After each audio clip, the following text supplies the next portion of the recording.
Video में हम लोग यहाँ पर प्रीवियस ईयर का क्वेश्चन यहाँ पर रिपीट करने वाले हैं। जो पेपर अभी तक आप लोगों ने नहीं रिपीट किया है, पेपर को फटाफट करते जाइए बच्चों। देखिए, आप अगर आपको नहीं आता है तब पर भी आपको कैसे करना है, आप काफ़ी अच्छे से बिना मतलब यहाँ पर आपको समझ में आ जाएगा कि हम पेपर में कैसे लिखें कि हम एक अच्छा अंक हासिल कर लें और अच्छे से हम पास हो जाएं। तो यहाँ पर सबसे पहले आपको मैं बता दूंगा कि यहाँ पर आप लोग क्या क्या इस पेपर में लिखेंगे और कैसे आप लोग पास हो जाएंगे और काफ़ी अच्छे अंक हासिल करके। ठीक है, तो यहाँ पर सबसे पहले हम लोग आगे की तरफ बढ़ते हैं और बहुविकल्पी यहाँ पर देखते हैं बच्चों। बहुविकल्पी मेन होता है। बहुविकल्पी अगर आपको याद है तो आपका यहाँ से ही 20 नंबर आपका कंप्लीट हो जाता है। इसलिए बहुविकल्पी बच्चों काफ़ी अच्छे से तैयार करिए। अब यहाँ पर दे दिया गया है हमारा कि यहाँ पर दे दिया जा रहा है कि यहाँ पर दिया गया है पहला बहुविकल्पी हमारा कि यहाँ पर देखिए, बादल की मृत्यु किसकी रचना है। तो यहाँ पर बताना है आपको बादल की मृत्यु किसकी रचना है। तो यहाँ पर दिया गया है, देखिए भारतेंदु हरिश्चंद्र नहीं हो सकते हैं। ठीक है, अब यहाँ पर लोगों को कन्फ्यूजन होगा तो यहाँ पर उपेंद्र नाथ अश्क की रचना है। भारत उपेंद्र उपेंद्र नाथ की मृत्यु, यहाँ पर देखो उपेंद्र नाथ की अश्क की रचना है। अब यहाँ पर हम अगला क्वेश्चन देखेंगे बच्चों की क्वेश्चन नंबर 2 हमारा यहाँ पर दिया गया है कि यहाँ पर दे दिया गया है कि किस कहानीकार की कहानी मानसरोवर नाम से 8 भागों में संकलित है। तो यहाँ पर आपको बताना है किसका यहाँ पर 8 भागों में संकलित है। तो यहाँ पर पता है प्रेमचंद्र जी का है। प्रेमचंद जी का जो है 8 भागों में क्या है, संकलित है। मानसरोवर प्रेमचंद की कहानियों का संग्रह जो है 8 भागों में है। ठीक है, और शेखर ए से अब यहाँ पर क्वेश्चन नंबर तीसरा दिया है बच्चों, शेखर एक जीवन उपन्यास के लेखक कौन है। तो यहाँ पर शेखर जो हैं अज्ञेय उपन्यास के लेखक हैं।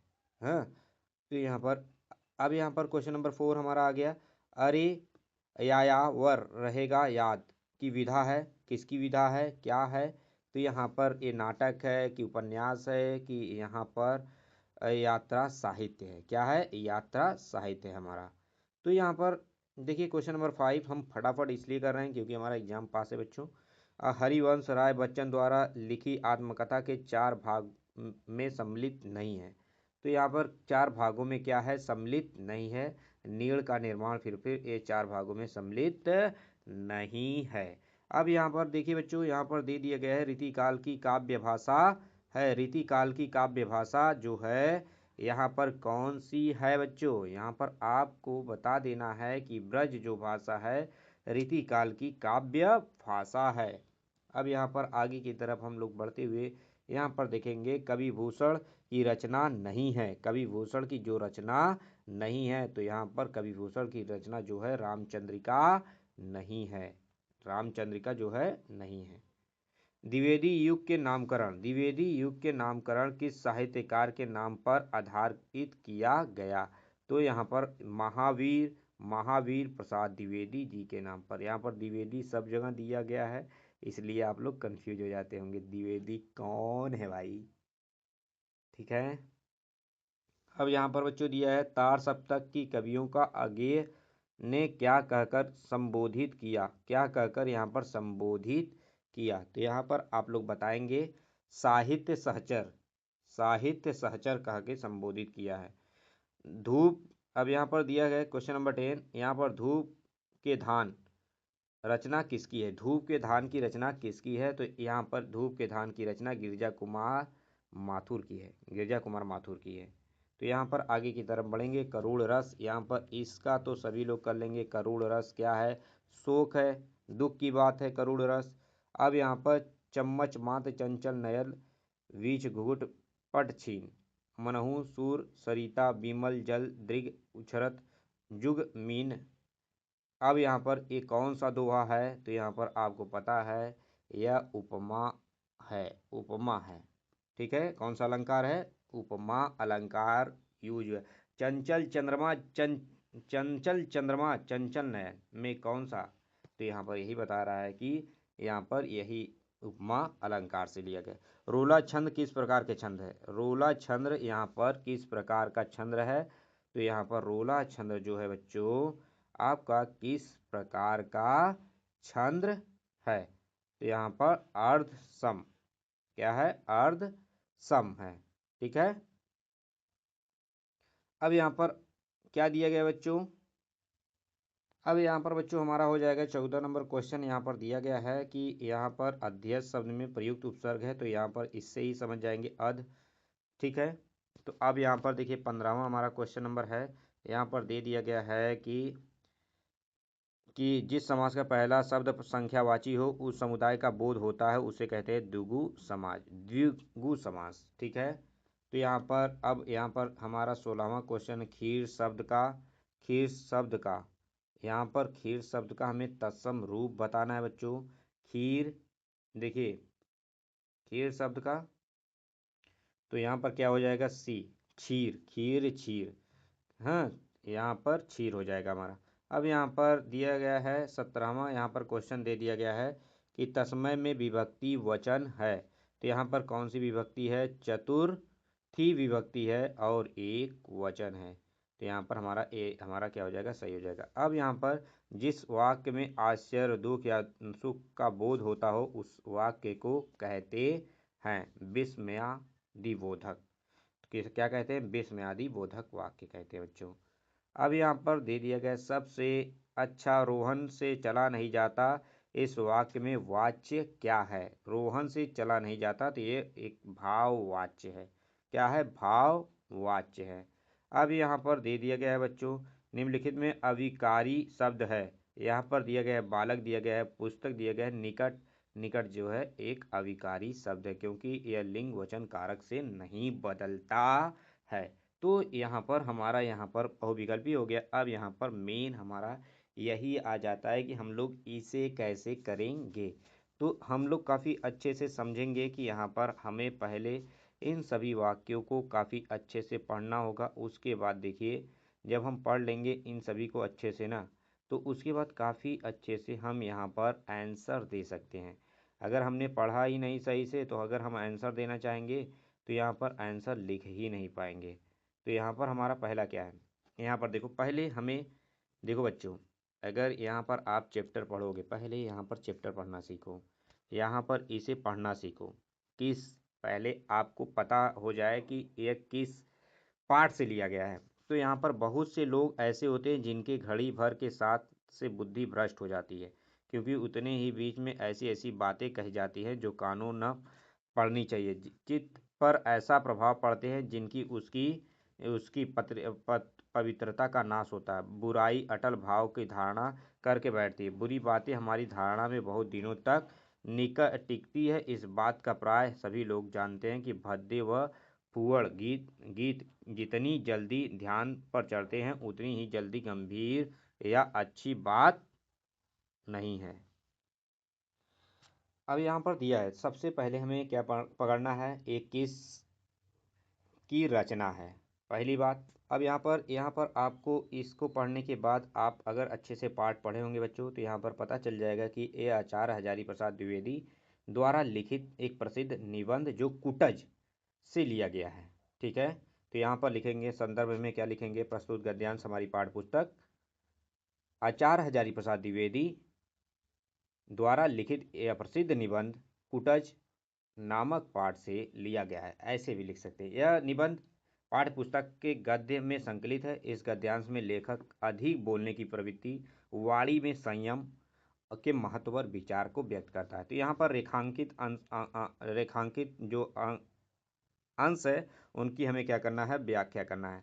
तो यहाँ पर देखिए यहाँ पर जो भी व्याख्या करना है बच्चों, यहाँ पर बहुत से लोग ऐसे होते हैं इन्हीं से पढ़कर अगर नहीं आता है ना तो इन्हीं शब्दों से आप अपने वाक्यों को बनाइए, इन्हीं से बनाइए रेखांकित अंशों की, उसे अपनी भाषा में थोड़ा पिरोइए। उन्हें अपनी भाषा में अगर पिरो देते हैं तो आपका आंसर काफ़ी अच्छा हो जाएगा। तो यहाँ पर लिखना है तो आवश्यक से अधिक और बिना सोचे समझे बोलते हैं, उन्हें बातों पर गहराई और स्थायित्व तो नहीं होता है। जो आवश्यक से अधिक बोलते हैं उनको अपनी बातों पर क्या होता है? गहराई नहीं होता। ऐसी बातें बातें क्षणिक रूप से ध्यान आकर्षित तो हो करती हैं, परंतु शीघ्र ही अपना प्रभाव खो देती हैं। इसके विपरीत जो व्यक्ति गंभीर स्वभाव के होते हैं वे कम बोलते हैं, किंतु उनके क्या होते हैं, विचार पूर्ण और प्रभावशाली होते हैं। लेखक के अनुसार वाणी पर नियंत्रण व्यक्ति की बौद्धिक परिपक्वता का क्या है, एक प्रतीक है।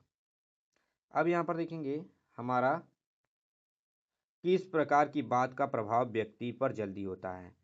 अब देखिए यहाँ पर भावपूर्ण तथा अनुभव से निकली हुई बातें व्यक्ति पर शीघ्र प्रभाव डालती है। जिन बातों में सच्चाई और संयम होता है वे सुनने वाले के मन पर गहरा प्रभाव छोड़ती है। तो यहाँ पर ये हमारा हो गया। अब यहाँ पर हम लोग देखेंगे यहाँ पर दूसरा हमारा क्या दिया गया बच्चों, यहाँ पर काफ़ी अच्छे तरीके से देखेंगे। जो तरुण संसार के जीवन संग्राम से दूर है उन्हें संसार का चित्र बड़ा ही मनमोहक प्रतीत होता है। जो वृद्ध हो गए अपनी बाल्य अवस्था में तरुण अवस्था से दूर हट हट आए उन्हें अपनी अतिकाल की स्मृति बड़ी क्या होती है, सुखद लगती है। तो यहाँ पर दिया है अतीत के ही स्वप्न है, तो इस तरह से आपको पढ़ना है पूरी तरह से जितना भी यहाँ पर दिया गया है, ठीक है। तो आपको जैसे पाठ का पता चल जाएगा किसने लिखा है और किसने कहा है, ठीक है। तो यहाँ पर ये भी चैप्टर किसके द्वारा लिखा गया है बच्चों, यहाँ पर वो चैप्टर हमारा आचार्य हजारी प्रसाद द्विवेदी के द्वारा लिखा था। तो यहाँ पर ये भी क्या है, कुटज तरुण और वृद्धि के तुलनात्मक बात को कहा गया है कि इसमें जीवन का आशय क्या है। तो वही लिखेगा प्रत्युत्पाद्यांश हजारी प्रसाद द्विवेदी द्वारा रचित निबंध कुटज से उद्गृत है, हमारी पाठ्यपुस्तक गद्य में संकलित है। तो इतना लिख देंगे आप। अब इसके बाद लिखेंगे कि रेखांकित अंशों की हमें क्या करना है, अब यहाँ पर व्याख्या करना है। तो व्याख्या करने के लिए आप क्या लिखेंगे, वर्तमान समय में जीवन तरुण संसार, मतलब यहाँ पे वर्तमान समय का जीवन वास्तविक केंद्र तरुण व्यक्ति भविष्य में को वर्तमान में लाने का प्रयास करता है, जबकि बुद्धि यहाँ पर व्यक्ति अतीत के वर्तमान में देखने की चेष्टा करता है। इस प्रकार वर्तमान अतीत और भविष्य दोनों को जोड़ने वाली कड़ी है। अब यहाँ पर देखिए तरुण और वृद्धि के दृष्टिकोण। यहाँ पर तरुण व्यक्ति भविष्य में मुखी होता है, ठीक है। वह नए सपने देखता है और आगे बढ़ने की आकांक्षा रखता है। इसके विपरीत वृद्धि व्यक्ति अतीत मुखी होता है, अपने बीते हुए जीवन के अनुभव को संतोष अनुभव करता है, ठीक है। तो यहाँ पर इन सभी को काफ़ी अच्छे से आप इस तरह से क्या करेंगे, व्याख्या करेंगे, तब जाकर यहाँ पर आपका हो जाएगा। अब यहाँ पर इनको भी व्याख्या करना है। जो अब यहाँ पर उधो मन न भय 10-20, तो यहाँ पर लिखा गया है उधो मन न भय 10-20, यहाँ पर गोपियों के बारे में लिखा गया है और इसमें इन्होंने कबीरदास जी ने लिखा है। तो इसको काफ़ी अच्छे से आप लोग व्याख्या करिएगा और काफ़ी देखिए हमें इनका आंसर जो होगा याद रहे, या तो हम उधो मन न भय 10-20। अब यहाँ पर उधो मन न भयो, देखो मैं बता दे रहा हूँ, यहाँ पर उधो क्या कह रहे हैं, हे उधो मेरे मन 10-20 नहीं है, एक हतु 100 गयो श्याम संग, एक ही तो है जो श्याम के संग लग गए हो, को को अवराधे इस इंद्र शिथिल भई केशव बिंदु। इंद्र मतलब हमारी इंद्रियां जो हैं, आज जो इंद्रियां क्या कहते हैं, आग कान नाक त्वचा जो सभी हैं शिथिल हो गई हैं एकदम। जैसे मैं यहाँ पर पड़ा तो हूँ मेरा, लेकिन मुझ में चेतना ये नहीं कि मैं ही हूँ, ठीक है। तो यहाँ पर शिथिल ज्यों देही बिन शीस, हाँ आस लगी रहत तन श्वासा, हमें उनका क्या है, आस लगा रहता है कि वो कब यहाँ पर आएंगे, इस तरह से इसमें बताया गया है, ठीक है। अब यहाँ पर तुम तो सखो श्याम सुंदर के सकल, तुम तो उनके सखा हो या दो मित्र हो, तुम्हें तो पता होगा सकल युग के इस समय कहाँ होंगे सूर हमारे नंद बिनु और ना ही जगदीश, उनके बिना मेरा कोई नहीं है। इस तरह से आप लोग यहाँ पर रेखांकित अंशों की क्या करना है, व्याख्या करना है। और यहाँ पर गोपियों उद्धव से बता रही हैं, ये गोपियों उद्धव द्वारा बताए गए निर्गुण यहाँ पर बताया जा रहा है कि असमर्थ है, इसलिए बता दी क्योंकि उनका मन और हृदय सगुण श्री कृष्ण के प्रेम में पूर्णतः तीन लीन है और निराकार निर्गुण ब्रह्म की कल्पना नहीं कर सकती। उनके लिए ईश्वर वही है जो अनेक नेत्रों में बसता है, हृदय में साक्षात अनुभव होता है। वे वैदिक साधना की उपेक्षा भावनात्मक भक्ति की श्रेष्ठता मानती हैं। तो यहाँ पर इस तरह से क्या करना है बच्चों, अच्छे से आपको व्याख्या करनी होगी। ठीक है, इसी तरह से आप लोग यहाँ पर इसको भी करिएगा। देखिए इन सभी चीज़ों को तो आप सेम उसी तरह से करना है आपको। और यहाँ पर संस्कृत का अनुवाद आप लोग पक्का इन सभी चीज़ों को याद कर लीजिए। संस्कृत का अनुवाद काफ़ी एक पक्का आता है, ए वाला चैप्टर काफ़ी अच्छे से याद करिएगा। ठीक है, और यहाँ पर एक तो आप लोग इन सभी चीज़ों को हमेशा याद करके रखिए। हाँ, ए वाला श्लोक वाला जरूर आता है, एक श्लोक वाला जरूर आपको 5 नंबर में आ जाएगा, किसी को करना ही है। ठीक है, तो इन सभी को काफ़ी, अब ये वाला तो सबका अलग अलग होता है हर ज़िले के हिसाब से, तो इन सभी पर काफ़ी अच्छे से फोकस करिए बच्चों। और यहाँ पर कम से कम आप यहाँ पर 3 जीवन परिचय याद रखिए, जिसमें से एक फंस जाएगा आपका। हाँ, 4 तो देता है, कोई एक लिख देंगे आप, तो यहाँ पर ध्यान दीजिएगा, 3 याद रखेंगे तो 4 फंस जाएगा 3 में। ठीक है, और यहाँ पर आपको प्रश्न पत्र लिखना है। प्रश्न पत्र सबको लिखना इतना चाहिए, जैसे आप लोग स्कूल में प्रश्न पत्र लिखते हो उसी तरह से आप एक प्रश्न पत्र याद कर लीजिएगा और नीचे का अपने मन से लिखिएगा। ठीक है, विषय आपका क्लियर होना चाहिए प्रश्न पत्र में। और यहाँ पर आपके जन्मदिन पर दादा के पुस्तक उपहार में भेजी, तो यहाँ पर इसके बारे में लिखना। तो यहाँ पर प्रश्न पत्र मेन होता है। ठीक है, 2 प्रश्न पत्र आपको लिखने होंगे। अब यहाँ पर दे दिया गया बच्चों कि देखिए, मेरा प्रिय साहित्यकार, इसे देखिए सबको बन छोड़िए मत छोड़िए, लेकिन इसे मत छोड़िएगा। राष्ट्रीय एकता के बारे में जो आप जानते हो उसके बारे में वहाँ पर लिखिएगा। मोबाइल फ़ोन से क्या क्या आपको फ़ायदा मिलता है, हम लोग पढ़ते हैं, हम लोग पढ़ाते हैं, तो इससे हमें कितना लाभ प्राप्त होता है। हम लोग कुछ वीडियो देखकर हम लोग कितनी चीज़ें सीखते हैं, कुछ वीडियो देखकर हमारे माइंड जो होते हैं बहुत ज़्यादा ख़राब भी हो जाते हैं। तो इस तरह से आप पूरी चीज़ों को व्याख्यात कीजिएगा। अगर आपको वीडियो अच्छा लगा हो तो प्लीज़ लाइक करिएगा, चैनल को सब्सक्राइब करिएगा। Thank you for watching.